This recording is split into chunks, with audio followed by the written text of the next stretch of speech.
আপনি কি ভাবতে পারেন আজকের বিশ্বের সবচেয়ে পরিষ্কার আর ধনী শহরগুলোর একটা মাত্র ৬০ বছর আগেও ছিল শুধুই এক জেলেপল্লী? একসময়ে কাদা পানির বস্তি ভরা এক জায়গা, আর আজকের আকাশ ছোঁয়া দালান আর বিলিয়নারদের শহর সিঙ্গাপুর। মজার ব্যাপার হলো, এই শহরের নিজের কোনো প্রাকৃতিক সম্পদ, এমনকি ঠিকমতো খাবার পানিও ছিল না। তাহলে কিভাবে হলো এই অবিশ্বাস্য পরিবর্তন? কোন শক্তিতে একটা তৃতীয় বিশ্বের দিশেহারা দ্বীপ আজ প্রথম বিশ্বের রোল মডেল? চলুন জেনে আসি কাদার শহর থেকে কোটির শহর হওয়ার সেই অবিশ্বাস্য গল্প। বিশ্ব পরিচিতি চ্যানেলে আপনি নতুন হলে অনুরোধ করব সাবস্ক্রাইব করে বেল আইকনটিতে ক্লিক করুন।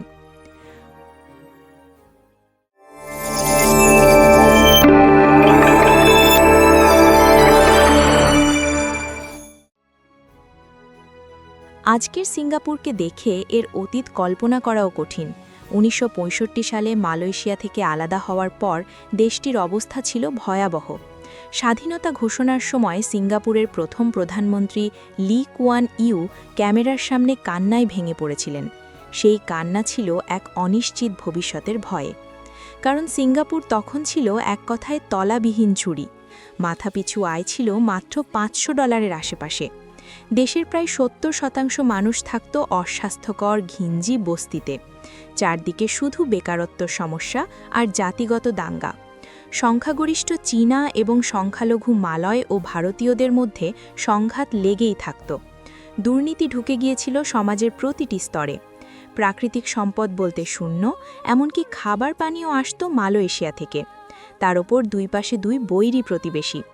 এমন একটা দেশের টিকে থাকাটাই যেখানে ছিল প্রায় অসম্ভব, সেখান থেকে বিশ্বের অন্যতম ধনী দেশে পরিণত হওয়ার গল্পটা সত্যি এক মহাকাব্য। আর এই গল্পের প্রধান নায়ক ছিলেন একজনই। সিঙ্গাপুরের এই অবিশ্বাস্য যাত্রার পেছনে যার নাম লেখা, তিনি হলেন লি কুয়ান ইউ। তিনিই আধুনিক সিঙ্গাপুরের স্থপতি। তিনি কোনো সাধারণ রাজনীতিবিদ ছিলেন না, ছিলেন একজন স্বপ্নদ্রষ্টা, যিনি শূন্য থেকে একটা দেশকে ডিজাইন করেছিলেন। একটানা ৩১ বছর প্রধানমন্ত্রীর দায়িত্ব পালন করে তিনি সিঙ্গাপুরকে নিজের হাতে গড়ে তোলেন। লি কুয়ান বুঝেছিলেন টিকে থাকতে হলে সিঙ্গাপুরকে আর ১০ জনের চেয়ে আলাদা হতে হবে।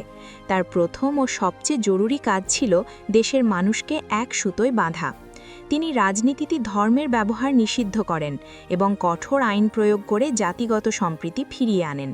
তার বার্তা ছিল একদম পরিষ্কার: আগে আমরা সিঙ্গাপুরিয়ান, তারপর চীনা, মালয় বা ভারতীয়। তিনি জানতেন দুর্নীতির চোরাবালির ওপর উন্নয়নের প্রাসাদ গড়া যায় না, তাই ক্ষমতায় এসেই দুর্নীতির বিরুদ্ধে যুদ্ধ ঘোষণা করেন।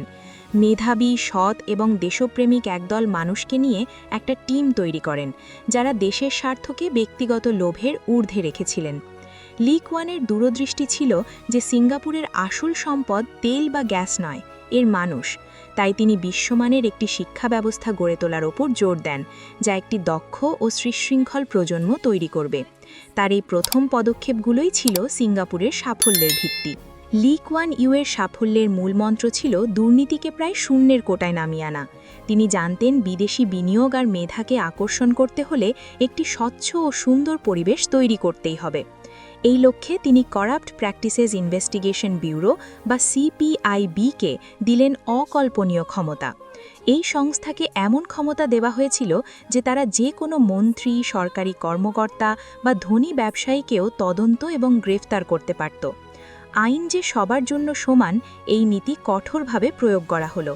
ছোট বা বড় যে কোনো দুর্নীতির জন্য ছিল দৃষ্টান্তমূলক শাস্তির ব্যবস্থা।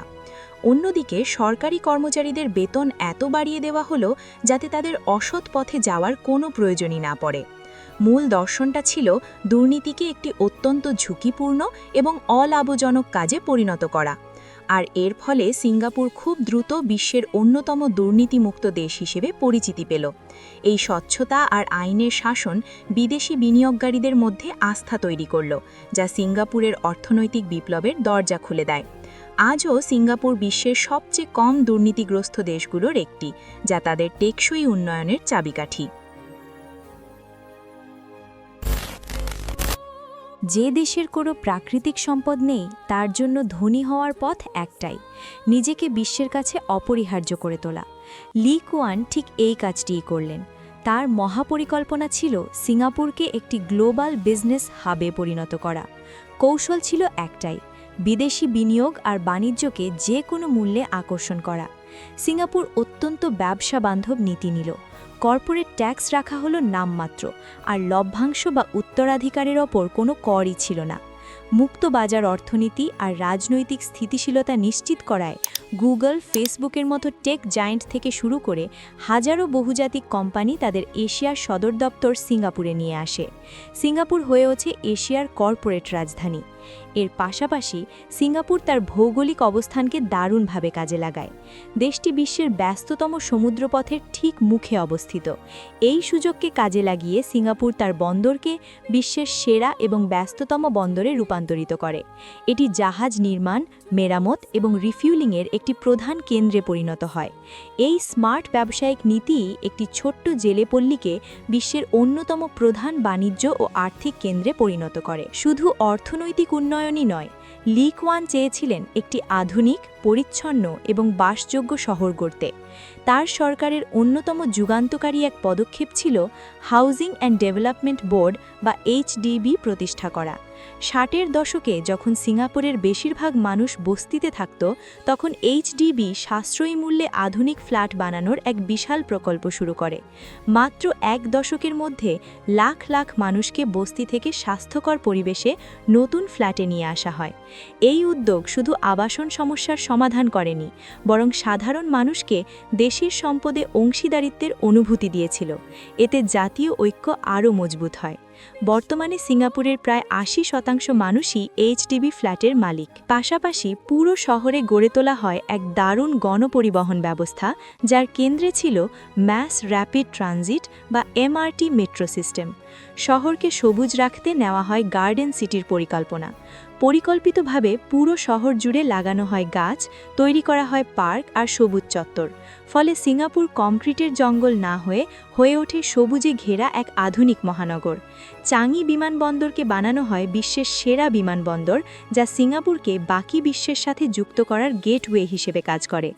এই সমন্বিত নগর পরিকল্পনায় সিঙ্গাপুরকে শুধু ধনী নয়, বরং বিশ্বের অন্যতম বাসযোগ্য একটি শহরে পরিণত করেছে। এই দীর্ঘ আর সুপরিকল্পিত যাত্রার ফল হল আজকের সিঙ্গাপুর। যে দেশের মাথাপিছু আয় ছিল মাত্র $500, আজ তা বেড়ে দাঁড়িয়েছে প্রায় $1,60,000 বেশি, যা বিশ্বের সর্বোচ্চগুলোর একটি। যে শহরে একসময় বস্তি আর আবর্জনার ছড়াছড়ি ছিল, আজ তা বিশ্বের সবচেয়ে পরিচ্ছন্ন এবং সবুজ শহরগুলোর একটি। আজ সিঙ্গাপুর বিলিয়নিয়ারদের শহর, বিশ্বের অন্যতম প্রধান আর্থিক কেন্দ্র এবং উদ্ভাবনের এক গ্লোবাল হাব। এর পাসপোর্ট বিশ্বের অন্যতম শক্তিশালী। জাতিসংঘের মানব উন্নয়ন সূচকে এর অবস্থান একেবারে শীর্ষে। শিক্ষা, স্বাস্থ্যসেবা আর জীবনযাত্রার মানে সিঙ্গাপুর আজ বিশ্বের যে কোনো উন্নত দেশকে টেক্কা দিতে পারে। কাদা আর বস্তি থেকে আজকের এই অবিশ্বাস্য অবস্থানে উঠে আসা সিঙ্গাপুরের গল্পটি এটাই প্রমাণ করে যে সঠিক নেতৃত্ব, দুর্নীতিমুক্ত শাসন আর দীর্ঘমেয়াদী পরিকল্পনা থাকলে যে কোনো জাতিই নিজের ভাগ্য পরিবর্তন করতে পারে। সিঙ্গাপুরের এই অবিশ্বাস্য রূপান্তরের গল্পটি যদি আপনাকে অনুপ্রাণিত করে, তাহলে ভিডিওটি আপনার বন্ধুদের সাথে শেয়ার করুন। সিঙ্গাপুরের কোন দিকটি আপনাকে সবচেয়ে বেশি অবাক করেছে? এর দুর্নীতি দমন নীতি, যুগান্তকারী ব্যবসায়িক কৌশল, নাকি আধুনিক নগর পরিকল্পনা? কমেন্ট করে আপনার মতামত জানান। আর এমন সব তথ্য আর অনুপ্রেরণার গল্প জানতে আমাদের চ্যানেলটি সাবস্ক্রাইব করতে ভুলবেন না। আপনার মতামতই আমাদের এগিয়ে চলার শক্তি। ধন্যবাদ।